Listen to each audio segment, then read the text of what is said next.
안녕하세요.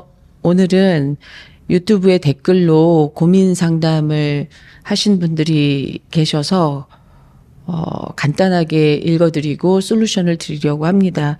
이 짧은 시간에 솔루션을 드릴 수 있을지는 모르겠습니다. 그러나 다만 방향 제시는 해드릴 거니까 이 사연을 보내신 어머님은 유튜브를 보시고 이 방향 제시하는 방법대로 한번 해보십시오. 완전한 해결은 볼 수 없겠지만 어느 정도 아이와 대화하고 아이를 이해하고 솔루션을 찾아갈 수 있는데 좀 도움이 되실 듯 합니다. 사연이 길어서 제가 간단하게 쪼개서 읽겠습니다. 해외에 살고 있는 올 9월 고등학생이 되는 딸이 있습니다. 고등학교 올라가는 딸이에요. 해외인데 어디에 사는지는 모르겠습니다. 어려서는 아주 밝은 성격이었다고 얘기하시고 하고 싶은 건 무슨 수를 써서라도 하는 아이였는데 하기 싫은 건 강제로 시켜도 잘 말을 듣지 않는 아이였다. 뭐 사교육은 시키지 않았는데도 중학교 시험 잘 봐서 성적이 우수한 학교에 들어갈 수 있었고, 다만 학업이 굉장히 중요한 학교라서 아이와 맞지 않을 것 같아서 적당한 수준에 가까운 학교로 전학가도록도 해봤다. 입학 이후 코로나가 있었고 그땐 저학년이었고 학업 스트레스 같은 건 전혀 없을 정도로 느슨한 일상을 보냈다. 개인적으로 이 부분이 중요해요. 개인적으로 제가 어려서 어머님이 학업 스트레스로 힘들었었던 경험 때문에 아이가 공부를 안 하거나 시험을 못 본 것으로 혼내지 않았다. 때로 좋은 성적을 받아와도 과하게 기뻐하며 칭찬하지 않았다. 하루는 아이가 그 부분에 대해서 불만을 이야기하기에 성적이 좋을 때 엄마가 너무 기뻐하는 것이 너에게 도리어 스트레스가 될까 봐 그랬다고 말하고 그 후로는 좀 더 표현하고 칭찬하려고 노력했다. 엄마는 아이가 대체적으로 행복하고 밝은 아이라고 생각했고 어느 날 학교에서 전화를 받았다. 1년 반 전쯤에 학교에서 연락이 왔는데 예방접종하다 보니까 아이 팔에 자해의 흔적이 보였다. 항상 밝고 집안 분위기 띄우는 딸아이였는데 너무 혼란스러웠다. 어떤 경우에도 자신을 아프게 하면 안 된다고 엄마가 얘기하면서 부정적인 감정이 있다면 그걸 표출할 방법을 찾아보자고 이야기하고 아이와 함께 많이 울었다. 학교에서는 아마 외국이니까 정기적인 상담 수업도 진행이 되었던 것 같아요. 제가 더 아이의 감정을 살피려 노력하면 좋아질 거라고 생각했는데 저와 마찰이 있을 때 아이는 입을 닫고 대화를 거부하곤 했는데 그럴 때 저는 너무 답답해서 과하게 화를 내거나 밀어붙일 때가 있었다.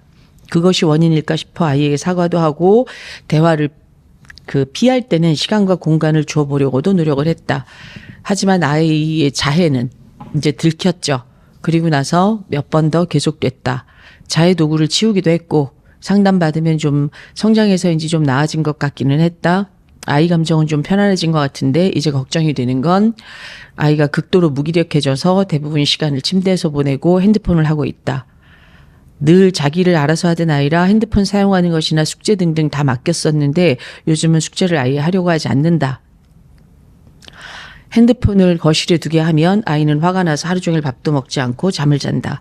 대화를 해보면 아무것도 하고 싶지 않다는 말만 한다. 그 이상의 대화를 거부한다.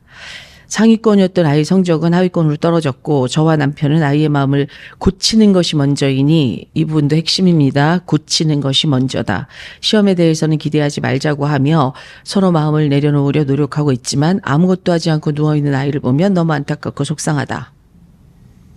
한국에 힘들어하는 아이들을 보면 학업 스트레스가 많은 거로 아는데 저희 딸은 수업이 3시에 끝나고 그 후로 아무런 사교육 없이 대부분의 시간을 놀면서 지냈다. 그리고 주말에는 가족여행하고 취미활동하면서 그렇게 지내려고 노력했다.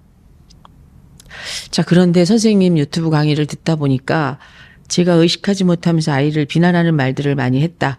예를 들면 너는 해외에서 태어나 공부 스트레스 없고 복이 터진 줄 알아. 그렇게 맨날 놀다가 빵점 맞아 이런 말들을 해왔던 것을 알게 됐다. 그 순간 웃으며 농담처럼 한 이야기들이었지만 농담을 가장한 저의 깊은 곳에 있는 진심이었다는 걸 저도 이제 깨닫고 고백합니다. 자, 이제 문제는 제가 저도 모르게 갖고 있던 불안이 있었다는 걸 깨닫기는 했는데 그걸 다스리려고 노력은 하고 있다. 그래서 공부에 대한 마음을 최대한 접으려고 한다. 강의에서 말씀하신 대로 학교에만 가도 기뻐하며 칭찬해주고 핸드폰을 내려놓고 TV만 봐도 고맙다고 이야기하고 하는데 잘하고 있는 건지는 모르겠다. 그나마도 학교 숙제 하기 싫다고 하고 한 문제라도 풀어서 성의를 보이자고 이야기하고 있는데 이런 식으로 계속 하다가 똑똑하고 재능 있는 아이를 오히려 나태하고 안일하게 만들어 입시에도 실패할까 봐 걱정이 되는 것도 사실이다.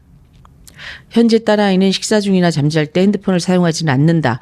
그것에 대해선 처음부터 동의했고 아이도 큰 불만을 가지지 않았다. 대신 방과 후나 주말 같은 경우에는 아무것도 하지 않고 핸드폰만 보는 것을 원한다. 본인도 틱톡이나 인스타그램, 웹툰 등을 보면서 중간에 그만하는 게 너무 어렵다고 하는데 그렇다고 어떤 규제를 받는 것도 원하지 않네요. 어떻게 하면 좋을까요? 예전에는 멍한 눈으로 누워있는 아이를 보면 게으름 부린다고 팔자 좋다고만 생각했는데 선생님 강의를 들은 지금은 그 아이의 아픔과 고통을 제가 다 헤아릴 수 없어 너무 미안하고 마음이 아픕니다. 이 아이의 무기력증을 어떻게 하면 좋을까요? 이런 사연입니다. 지금 이 사연에서 몇몇 대목들이 좀 하이라이트로 눈에 들어오는 대목들이 있어요. 9월에 고등학생이 되는데 이 아이를 좋은 고등학교에 입학시키고 싶으신 그런 마음이 있으신 것 같아요. 이 글에도 다 읽어드리지 않았지만 그걸 생각하고 계세요. 근데 중학교 성적도 나쁘지 않았던 아이니까 좋은 사립고등학교 같은 데 보내면 뭐 외국 같은 경우에는 일단 좋은 사립고등학교를 가면 대학은 진학하는데 무리가 없죠. 마치 우리나라에 특목고나 자사고를 가면 좋은 대학 가는데 일종의 좀 인센티브가 있는 거와 비슷한 거라고 생각합니다. 일단 면학 분위기가 좋고 공부를 안 할 수가 없고 또 학교 시스템이 잘 돼 있으니까요. 근데 지금 이제 이 아이를 그런 고등학교에 진학시킬 수 없을 것 같다는 걱정을 하고 계시는 거고, 그리고 중학교 때 항상 밝고 건강했던 아이인데 지금 이렇게 무기력증에 빠져 있으니까 어머님이 너무 힘드신 건 당연하죠.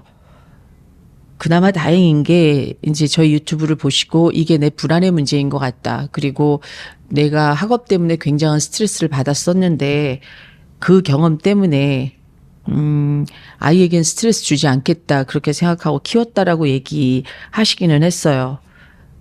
그래서 학업적으로 스트레스는 주시지 않았지만 그렇다고 과하게 아이가 잘한 거에 대해서 칭찬하지도 않으셨다. 칭찬도 독이 될까 봐 이런 염려와 불안이 있으셨던 거죠. 그리고 이제는 아이랑 막 싸우고 이러지는 않는데 그냥 김지연 선생님이 지켜보라니까 전 지금 지켜보고 있습니다. 그런데 이 지켜보는 게 맞는가요? 이렇게 계속 가다 우리 아이 바보가 되는 건 아닐까요? 이런 걱정을 하시는 내용이에요. 이 정도까지 왔다는 건 긍정적인 사인입니다. 내 안에 불안이 있는 것 같다. 그리고 이대로 아이가 바보가 될까 봐 무섭다. 우리 부부는 이 아이 마음 고치는 게 먼저다. 여기 그렇게 나오네요. 저와 남편은 아이의 마음을 고치는 것이 먼저니 시험에 대해서는 기대하지 말자. 서로 마음을 내려놓으려고 노력하고 있지만 아무것도 하지 않고 누워있는 아이를 보면 너무 안타깝고 속상하다. 자, 아이의 마음을 고치는 게 먼저라고 생각을 하시는데 아이의 마음은 고칠 수 없습니다. 아이의 마음은 치유받아야 되는 거죠. 어머님이 여기 보내주신 사연의 전반적인 내용은 이 아이가 이렇게 되기 전까지 굉장히 밝은 아이였다는 거예요. 그리고 집안 분위기를 밝고 긍정적인 쪽으로 이끌고 가던 그런 아이라는 거죠. 근데 이랬던 아이가 1년 반 전에 자해했다. 근데 이것도 그냥 유행이려니, 이 당시 아이들이 손목을 긁고 이러는 것이 유행처럼 번졌던 시기니까 유행이려니 하고 모른 체 하고 넘어가셨다고 얘기하셨어요. 이렇게 밝고 건강한 아이, 겉으로 보여지기에 행복한 아이처럼 보여지는 아이들이 더 위험할 수 있습니다. 그 이유는 내가 밝고 건강하고 행복하게 보여져야 우리 엄마 아빠가 좋은 모습 또 행복한 모습이기 때문입니다. 그래서 아이가 아주 일찍이 가면 쓰는 법을 배운 거죠. 이 아이는. 그래서 자기 감정을 솔직하게 드러내지 못하면서 아마 중학교 생활을 보냈을 수 있습니다. 그리고 어머님이 농담처럼 너 해외에서 태어난 거 복인 줄 알아. 너 한국에서 태어났으면 입시지옥이었어. 끔찍해서 어떡할 뻔했니. 이렇게 농담 섞인 말로 아이에게 얘기했었던 모든 것들이 여기도 어머님 얘기하셨어요. 저의 깊은 곳에 있는 진심이었다는 걸 이제 깨닫고 고백한다. 아이는 아이 스스로도 내가 한국에서 공부하고 있지 않는다는 건 큰 축복이야 이렇게 생각했을 거고, 그런데 이렇게 큰 축복을 누리고 사는데 어떻게 감히 내가 우울할 수 있어? 어떻게 감히 내가 슬플 수 있어? 아마 이렇게 끊임없이 본인 스스로를 감추고 아픈 마음을 드러내지 않고 그렇게 가짜인 자기 모습으로 살았을 겁니다. 그랬던 아이가 이제 만약에 자해를 들키지 않았더라면 이 기간은 조금 연장되었을 수 있어요. 자해를 들키지 않고 계속 갔다면 이 아이의 이렇게 심각한 상태가 좀 더 뒤에 나타날 수 있었겠죠. 근데 들켰어요. 근데 엄마가 붙들고 불편한 감정은 해소할 방법을 찾아봐야지 이러고 붙들고 울고 이랬습니다. 아이의 그 마음 안에 억제됐던 감정이 이제 터져 나온 겁니다. 엄마랑 붙들고 울고 나 이렇게 힘들어가 이제 드러난 거니까 이제부터 아이는 진짜 본격적으로 자기 마음 힘든 대로 지금 침대에 누워 있고 무기력해져 있고 힘든 대로 이렇게 살고 있는 겁니다. 제가 드리고 싶은 말씀은 이 아이가 중학교 때 성적이 좋았다는 걸 감안을 하면 이 친구는 공부를 계속 놓고 가지는 않을 겁니다. 처음부터 학습력이 많이 떨어지는 친구들이 있지만 이 친구는 계속 공부를 놓고 대학도 안 갈 거고 고등학교도 대충 다닐 거고 이러진 않을 겁니다. 지금 이렇게 힘든 이유는 잘하고 싶어서입니다. 이렇게 힘든 이유는 엄마한테 듣는 칭찬 한마디가 너무 배가 고파서입니다. 이렇게 힘든 이유는 중학교 때 계속 밝고 활발하고 성적 잘 받았을 때 학교에서 주목받고 그랬었던 자기의 모습을 이 친구가 계속 그렇게 꾸미면서 살 수 없다라고 하는 일종의 울부짖음 같은 겁니다. 아이가 바보가 될까 봐 겁이 나요. 이거는 어머님 머릿속에서 어머님이 쓰시는 이야기입니다.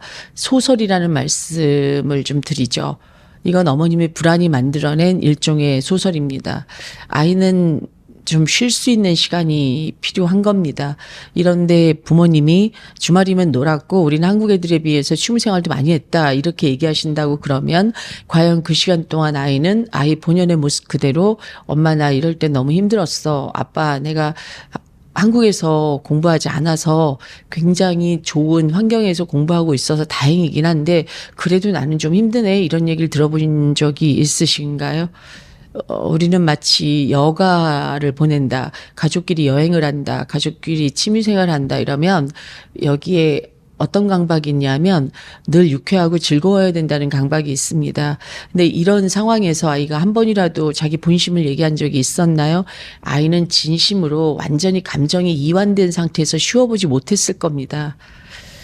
지금 힘들어서 좀 쉬겠다라고 얘기하고 있는 건데 내 안에 올라오는 불안을 알아차리십시오. 이 아이 바보가 되면 어떡하지? 이 아이 이대로 주저앉으면 어떡하지? 이거 전부 다 머릿속으로 쓰는 소설입니다. 그저 내 아이가 회복될 때까지 나는 기다리겠다. 이런 생각을 가지고 어머님이랑 아버님 마음을 최대한 진정한 상태에서 아이에 대한 굳건한 믿음을 가지고 기다리십시오. 그것이 답입니다. 그리고 아이에게 최대한 긍정적인 말을 해주셔야 됩니다. 그 긍정적인 말은 너 할 수 있어. 너 고등학교 가도 넌 머리가 나쁜 애가 아니야. 반드시 잘해낼 거야. 이런 말이 아닙니다. 부모가 아이에게 해줘야 되는 긍정적인 말은 이런 말들이 아닙니다. 유튜브에도 나오고요. 넷플릭스 영화로도 나왔습니다. 세계 최초로 샴 쌍둥이를 분리한 외과 의사가 있습니다. 흑인 의사였죠. 벤 카슨이라고. 세계 최초로 샴 쌍둥이를 분리했습니다. 그것도 미국인 의사였는데 영국까지 날아가서 샴 쌍둥이를 분리해냈죠. 아무도 할 수 없는 일이라고 했는데 이 벤 카슨 교수는 했습니다. 흑인임에도 불구하고 그가 공부한 그 모든 과정이 영화로 나와 있습니다. 거의 지지나 취급을 받았죠. 눈이 나빠서 글을 읽을 수가 없었던 벤 카슨을 눈이 나빠서구나 알아봤던 건 엄마였습니다. 그리고 엄마가 이 벤 카슨에게 계속 했었던 말은 넌 네가 하고 싶은 게 있다면 그게 뭐든 넌 해낼 수 있을 거야.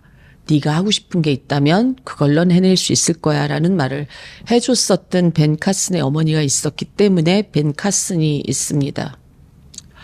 브라이언 뱅크스라고 미국 미식축구에서 총망받았던 미식축구 선수가 이것도 넷플릭스의 영화로 나옵니다. 억울하게 성추행 혐의를 받고 교도소에서 6년 목욕했고 가석방된 상태에서 이제 가석방 기간이 끝나면 평생을 성범죄자 명단에 이름을 올리고 사회적으로 외장당해야 되는 그런 상황에서 네, 영화를 보시면 아시겠지만 무죄 판결을 이끌어냈습니다. 어느 법률대학원의 형법 전문 그 교수의 도움으로. 근데 저는 이 영화를 보면서 많은 사람들의 도움이 있긴 했지만 그 엄마의 대사가 뼈 때리는 대사가 한마디 있었습니다. 어렵게 브라이언 뱅크스에게 여자친구 비슷한 친구가 생겼는데 미술관에 가야 되는 거죠. 근데 전자팔찌를 차고 있어서 일정 범위 이상은 벗어날 수 없었는데도 불구하고 미술관을 갈 돈이 없었던 아들에게 브라이언 뱅크스 엄마는 다음 달 자동차 할부금을 쥐어줍니다. 그때 브라이언 뱅크스가 엄마에게 엄마 이거 자동차 할부금이에요. 내가 이걸 어떻게 갖다 써요? 이렇게 얘기했는데 브라이언 뱅크스 엄마가 했던 말은 이겁니다. 자동차 할부금은 다음 달에 내도 돼.